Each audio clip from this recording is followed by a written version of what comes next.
Howdy folks, I'm here at work. I haven't really taken any videos from work.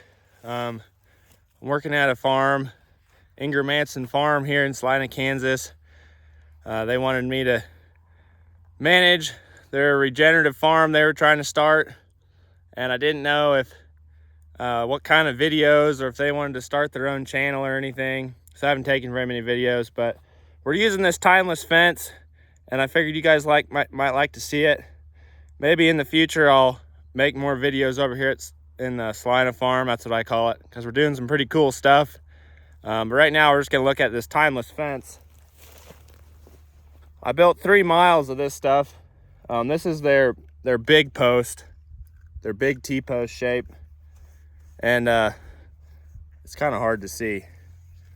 This is a pretty stout post.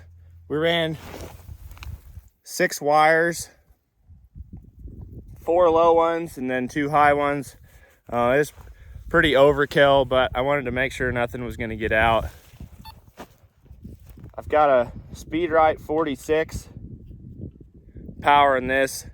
I'm just turning it on right now. I had it off because I was picking up a fence.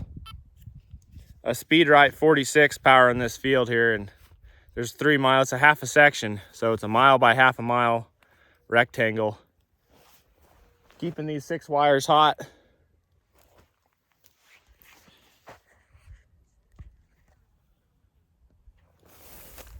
So I'm pretty impressed with the timeless posts.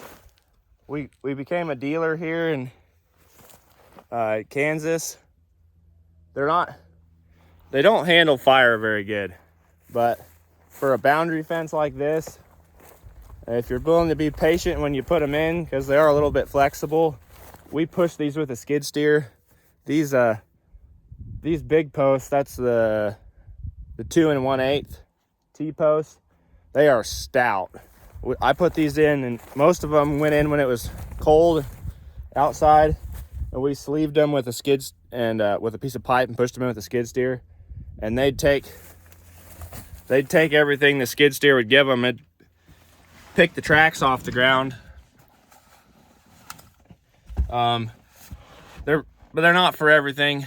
If you got to deal with fire, or if you want something a little cheaper, I'd still go with the fiberglass. These are going to stay in the ground better than the fiberglass. But there, I don't know why I'm climbing in the gator. I got work to do, but let me show you. They're in the ground 18 inches, but when you bend the post, it just bends right there at the ground.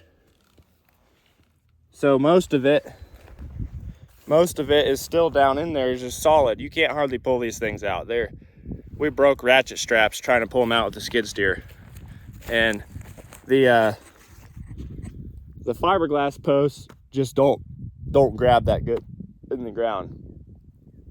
But the fiberglass is going to be a little more resilient if you have a fire, or if you are super impatient and want to just bash on it with a hammer or something. These pound in great with the T-post pounder. You can't put them through rocks, obviously. They'll go through tree roots and stuff. But yeah, I'm pretty happy with them. Put up a lot of it. We'll see how they do in the Kansas heat, but so far I've been impressed. And that Speedrite 46 sure puts out the punch. I'll have to show that later. I don't want to show too much if they want their own YouTube channel and don't want any competition. But anyway,